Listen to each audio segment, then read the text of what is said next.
Good morning, and thank you so much for joining me for Daily Spark with Dr. Angela. I am your host, Dr. Angela Butts-Chester. You know what I like to do on my show. I want to enlighten you. I want to inspire you. I want to empower you to become your best self. Now, Scripture reminds us that the tongue is a small thing that makes grand speeches, but a tiny spark can set a great forest on fire. And today we want to get you fired up about poetry. My guest today is J.H. Lockhart, and he has written the book, A Treasure Chest of Best Loved Poems. Now, I am so inspired to talk to Dr. Lockhart because of all that he has accomplished in his life. He is a professional educator, a public speaker, a poet, a playwright, an essayist, a published author, a community leader, and as well as a church official. So he's going to be able to bring so many different perspectives to our show today. Now, you know what I'm going to tell you. Go on, get comfy, get cozy, get your coffee, get your tea, because we are about to get started. Good morning, Dr. Lockhart. Thank you so much for being on Daily Spark. I'm delighted to have this opportunity to share information with you and the readers. And let's go. All right. Well, before we talk about your book, I always like to give the author an opportunity to break the ice, if you will, with our listeners. So, if you will, Dr. James, could you tell everyone a little bit about you? What makes J.H. Lockhart J.H. Lockhart? Well, I've been very, very blessed. I've been blessed since the age of 7, actually, when I wrote my very first poem for my church, and it was just loved. It was Mother's Day, and I was asked to write a poem, and everybody stood up and cheered, and I was so surprised. And from that day on, I've been writing poetry, and I've actually written over a period of 40 years now. I've had my poems published in various publications. I've been blessed to have received national and international awards for my poems.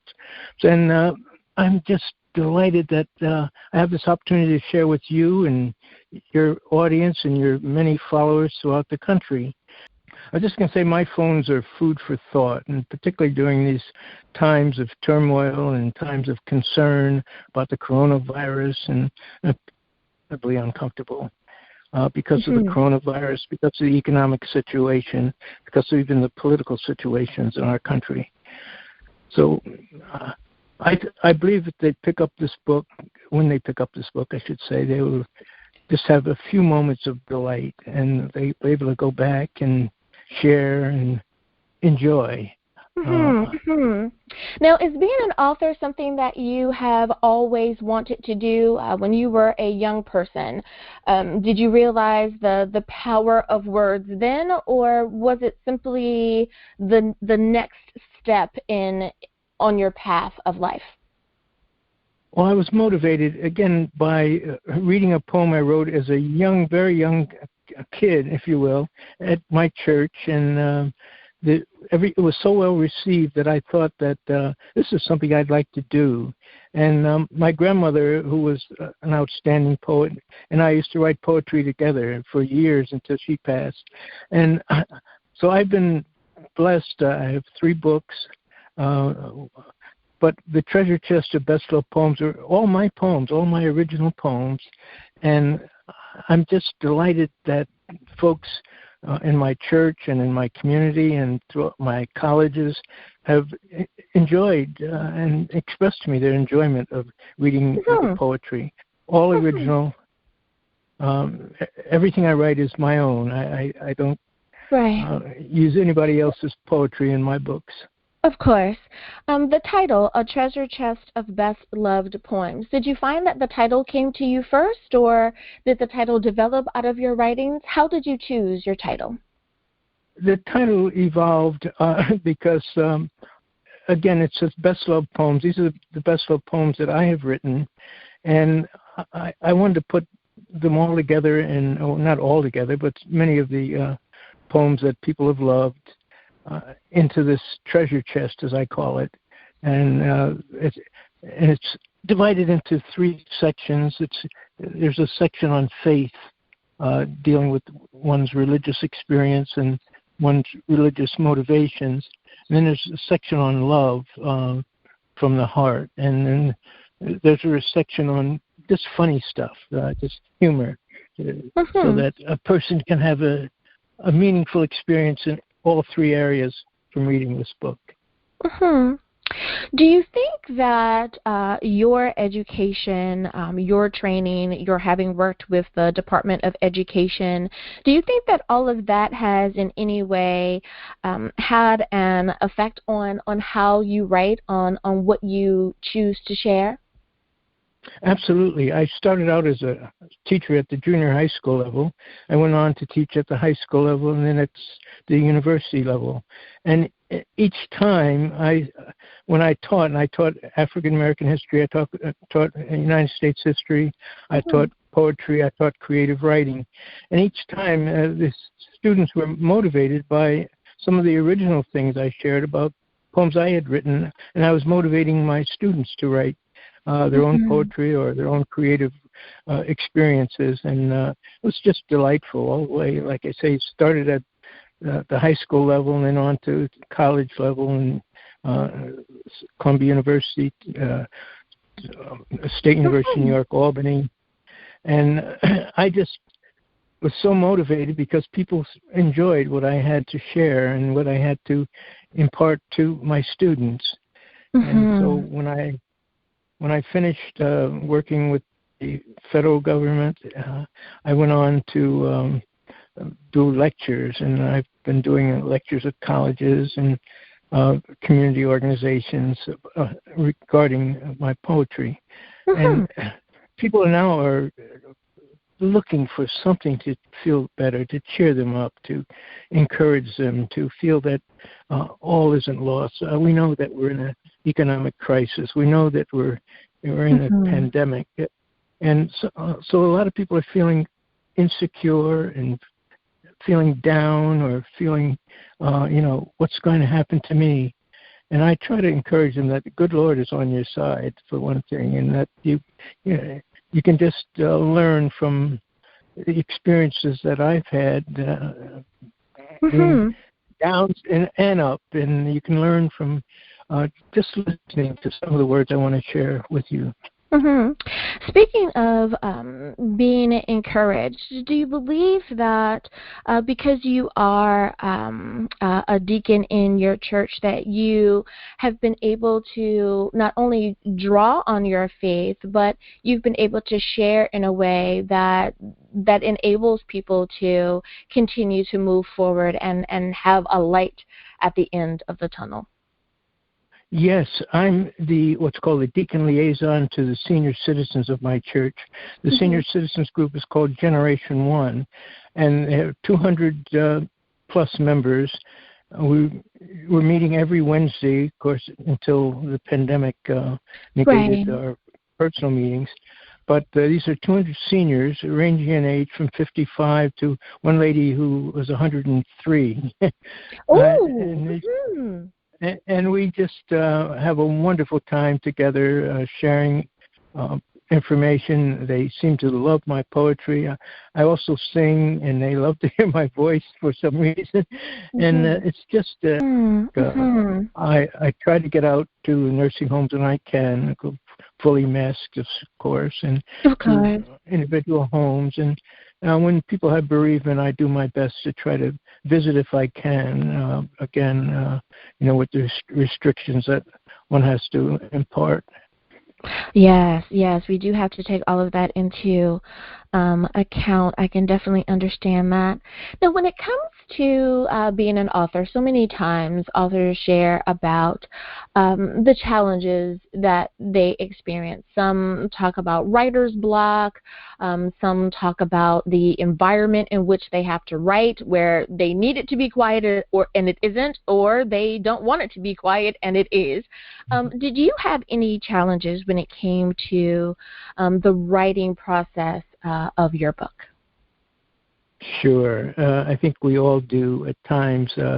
Sometimes it's noisy. When my two daughters, who are grown ladies now, when they were coming up, particularly when they're preteen, teen, they wanted a lot of attention, as they very well were deserving of. And sometimes I'd be writing and they'll come over, Daddy, Daddy, and then I got a lot of phone calls. As a church deacon, I get a lot of phone calls from people who just need counseling or need a prayer. And so oftentimes, one is working and one is, I wouldn't use the term interrupted, because I enjoy interaction with people if they need me to talk with them or share with them or pray with them. So absolutely, we do get these, I guess you can use the word challenges to a certain extent. I'm delighted to have this opportunity to share with you the fact that as a father and as a leader in my church, there have been times when there were diversions, but I still was motivated and have continued to be motivated by the opportunity to share my poetic works that the good Lord gave me. And so, again and again, this has been a blessing to me to be able to sit down and write something that people enjoy reading. Absolutely, absolutely. Now, even though we know that sometimes, there are those challenges, and I think most of us, it's quite interesting that you gave that answer, is that we want to make sure that we have enough time for family. I have to agree with you. It doesn't matter if I am writing, if I am being a therapist, or I'm being a radio or TV personality. All of those things mean absolutely nothing to your family. They just want mom, or they just want wife, exactly, or dad, or whatever. They just want you. So I can definitely agree with you on that. Now, there may have been some happy moments, and one question that I always ask everyone is about receiving your book. How did you feel when you finally held your published work in your hands? Delighted, encouraged, motivated. It is truly, truly an awesome, awesome feeling. I have to agree with you on that. Well, it is time for us to go to break. But before we do, if you could please remind everyone, what is the title of your book, where can we get a copy, and how do we stay in contact with you? Okay, the title of my book is A Treasure Chest of Best-Loved Poems by J.H. Lockhart. The book is available through Amazon, or you can contact me directly, Dr. James H. Lockhart, 13833 Dole Drive, spelled D-O-W-L-A-S, L-A-I-S Drive. That's D-O-W-L-A-I-S Drive, Rockville, Maryland, 20853. Or you can call me directly on 205-301-6035. All right. Now you know where you can get a copy of the book. We'll be back right after this.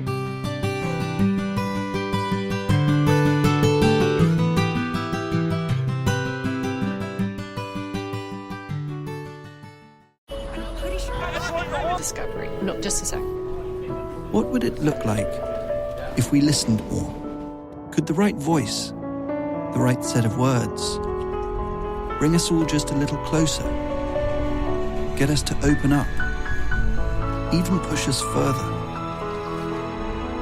It could, if we took the time to listen. The most inspiring minds, the most compelling stories. Download Audible and listen for a change.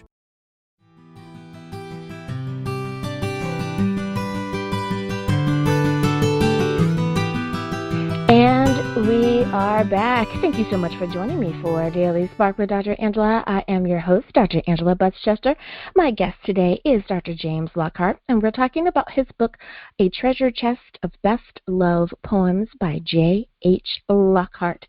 I love it. Now, you guys know that I love poetry, so I love that the author is able to share with us, to be vulnerable with us, to share their innermost thoughts with us in poetry form, and I hope that you will be able to pick up a copy as well. Now, Dr. James, one of the questions that I like to ask, because I try to think about the person who's listening in who says, well, Dr. Angela, you have authors on your show all the time, and everyone always says, well, my book is so awesome. So I'm asking on behalf of that person, what makes your book different? What makes it unique? Why should they pick up a copy? Because, like my first poem in the book, it's called Delightful. I make people feel delightful. In all modesty, when they read my poetry, it's aimed to make people feel delightful and feel blessed and feel comforted, despite all the things that are around us, coronavirus and economic turmoil. So you're going to feel delightful, and my poem Delightful starts out the book, and it starts off, what makes you feel delightful? I believe it's feeling true love in your heart. What makes a person delightful? I believe it's reflecting faith and being smart. And it goes on. I'd be happy to read the whole poem. I know we're in time limit. If you like, or if you want to leave that for later, it is the fact that you were mindful and that you wanted to put people in a particular frame of mind. Did you find that was done purposely from start to finish, or do you think that it was a subconscious thought and that you simply shared from a happy place and it turned into a book that inspired and motivated? I wanted to inspire from the very beginning. As I indicated, I'm what's called a church leader, if you will, and I deal with the senior citizens, particularly in my church, although I deal with all ages, but particularly with the seniors. And many of the seniors are widowed women who are still, of course, a little depressed because of the loss of their mate, and also are looking for some kind of encouragement, motivation, something to make them feel better emotionally and psychologically. And so I find that they love good poetry, poetry that speaks to their heart and speaks to their faith and speaks to their world in a positive way. And so for that kind of encouragement is what motivates me to continue to write, and I just love the fact that I have Now, I love that you work with the senior group, and that is such a big populace when it comes just to our country's generations. The next largest, and I believe they may even at some point become larger than the baby boomer generation, and that is our millennials and our Gen Zers. With that being said, is your book of poetry appropriate for the younger generation? Absolutely. People from the ages of, let's say, preteens, around 12, on up to senior citizens would enjoy reading this book and find aspects of the book that apply directly to them, male or female. For instance, one of my books is He Is Watching You, and it talks about the fact that the good Lord's watching you regardless of your age. It says you can put on airs, you can play it cool, and thus take the general public and friends for family for the fool. You can dress to the nines, you can smile your most awesome smile, but there is one thing that's for sure, the Lord is watching you. And I go on from there. So I'm speaking to, again, all ages from, I'd say, preteen on up. And I've had the opportunity to address groups in those categories and always get a very positive reception. Mm-hmm. But And like what words of encouragement? Absolutely. You know, that the Lord is there with you, that He's with you, He's watching you, and that He's always available to you. I think that so many times, be it that you are a younger person or you are a senior, when you're dealing with anxiety or depression, uncertainty, or just kind of the blues in general, Right. your age means nothing. The just having that moment of feeling down or feeling alone will still hit you. So yeah, those are definitely encouraging words. Now we have a few minutes left in the show, and I wanted to give you an opportunity, and thank you for sharing a little bit there. I wanted to make sure that you did have an opportunity to share. And Dr. James, if there's another bit of poetry, I don't want to put you on the spot, but if there's one that you would like to share in its entirety, then I open the floor, and please feel free to share with us. Okay. This is called Shopping, the difference between men and women. I noticed that sisters of every age love to shop. I believe that it's an instinct that starts at a sister's birth and isn't about to ever stop. Now, I'm not knocking this activity that a woman loves to do, but I just wonder why we men don't do some things too. But sisters, I have never known men who shop like you. Sure, we like to shop for things like a brand new car, just as long as the dealer is amenable to a deal and the showroom is not too far. But when men go shopping for some raiment to wear, we generally don't look at everything that they have in there. Usually we men get in and out of the store with only a quickly selected item, while my sisters, lovable darlings that you are not about to select any garment in a measly hour. I just might not feel right unless you shop all day until you drop. And only physical and financial exhaustion is going to make you stop. But I guess this divergent is, but I'm sorry, but I guess this divergent, to put best in the French, who say about men and women, vive la différence. I love it. Très bien, très bien. That was awesome. I love it. And quite true, I must admit. Sisters do seem to become quite empowered when they are shopping together. That is so true. I love it. What a great way to wrap up the show and to end on a happy note. Dr. James Lockhart, author named J.H. Lockhart, thank you so much for being on Daily Spark today. But before I let you go, if you would please, sir, remind us of the title of your book, where we can get a copy, and how do we stay in contact with you. Okay, thank you.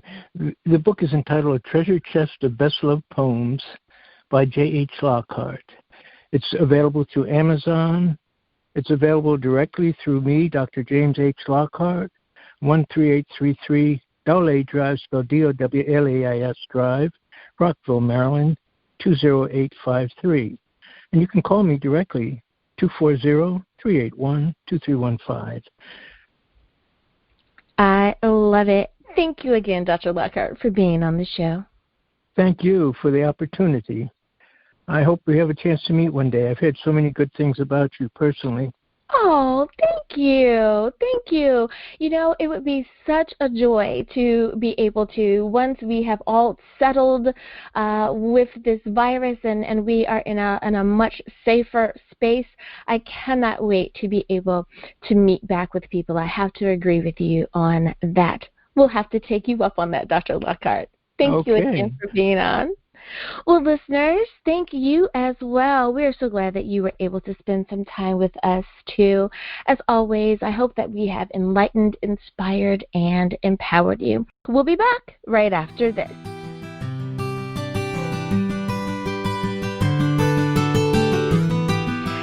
So, thank you again, Richard, for being on Daily Spark with Dr. Angela today. For those of you who aren't familiar, can you remind them who is Richard Lynch? What makes you you? Well, I'm an old farm boy who loves traditional country music, and I've been very fortunate to be able to write and record and keep my traditional country music out there. So I'm a lucky guy, Dr. Angela. Now, for those of you who do not know, I love country music. So I love having Richard on whenever he is not on tour and has some time to stop by with us. So, yes, you're definitely going to have to listen to some of the music and understand why. I think there's a little bit of country in all of us, even if we don't know it. So hopefully you guys will sit back and enjoy the rest of our time together. Now, your new single, Starting Now, is based on a true story. Can you tell us a little bit about that? It's a very true story. I got a family member, and he's struggling with alcohol. And I know there's a lot of folks that have family members or know folks that have that similar situation. Mm-hmm. And I hadn't talked with him in quite a while, and finally ran into him, and he was doing better, but you could tell that old alcohol demon had a hold of him still. Mm-hmm. And I got to talking with him a little bit, and it seemed like he really wanted to do better. And it's just one of those things where it's a family member, and I wanted it to be personal without calling him out by name. Mm-hmm. Mm-hmm. Mm-hmm. But when I wrote the song, I had him in mind. The song speaks of, ran into an old friend of mine the other day. I hadn't seen him in a long time, and it basically sums it up that ultimately he found the Lord, and he ultimately got to turn his life around. So it's a true happy story. Mhm. Mhm. And I think it's something that we need to very much talk about, especially with the virus going on. A lot of people are having a really tough go at the day-to-day with the emotional effects that's going on or the uncertainty that's going on, and a lot of people are just dealing with whatever their particular vice is. So I think it's so appropriate for this particular time, and especially giving someone a sense of hope that they can turn it all around. Now, you kind of mentioned your faith a bit there. So my next question for you is, how has your faith played a part in your life, in your career, or would you say it has played a part? Oh, there's no question it's played a part in my life and my career. I've been playing music for a long time, and only in the last 7 or 8 years has my music become national and even international. Mm-hmm. And I owe that a lot to my wife, and I owe a lot to realize that I was young back then. If I'd have been successful, 25 or 30 years ago, chances are I would not have appreciated it near as much, nor would I have necessarily, been in a situation where I could appreciate it. And I think the man upstairs put me in this environment right now because basically I can be a tool for his word. Mm-hmm. And I think there's a lot of people out there that really want to find that little direction and sense of hope out there. And maybe one little song can just give them just enough inspiration, like, hey, I can get through this no matter what comes my way. Mhm, mhm. And you said a mouthful there, and I could see someone, nodding their head saying, I was a totally different person when I was younger. Not that you didn't appreciate God, but you didn't appreciate him the way that you do now. Now that you're older and you see how your life has been blessed in so many ways, and not just monetarily, but sometimes with friends, with wisdom, with opportunities. That it's a great life that we live here, and how blessed we are to be able to have it. So I definitely understand with that. Now, if I understand correctly, your dad was also in country music. Is that right? Can you tell us a little bit about him? Mm-hmm. Yes, ma'am. He was my biggest influence. I grew up in an old farmhouse, and every morning I would get up, and Dad would be drinking his coffee, and he'd have that radio going on in the kitchen there at the farmhouse. And back then he had that old country music just blasting, be Buck Owens and Merle Haggard and George Jones and Waylon Jennings and all those classics of that era. Mm-hmm. And I can still hear that music today. And my dad was an incredible singer, entertainer. He played all over the tri-state area, which was Ohio, Kentucky, and Indiana. Mm-hmm. And I'll never forget the first time I got to see my dad perform. I was 8 years old, and he was playing with music in Dayton, Ohio, with a guy that I watch on TV every Saturday night. The guy, his name was Porter Wagner. Now, here I am, an 8-year-old kid, watching my dad perform and thinking, my goodness, my dad must be something, because here he is performing with this guy on TV. So I'm blown away. And the next thing you know, Dad is just doing his show, and I'm really enjoying it. And unbeknownst to me, he pointed down to my mother and said, send Richard up here on the stage with me. So I ran up on the stage, and I did an old Buck Owens song, I Got a Tiger by the Tail. Oh, my God. And I was, as you might imagine, the response from an 8-year-old kid, and my dad was very well known, was pretty well substantial. I mean, it went over really well.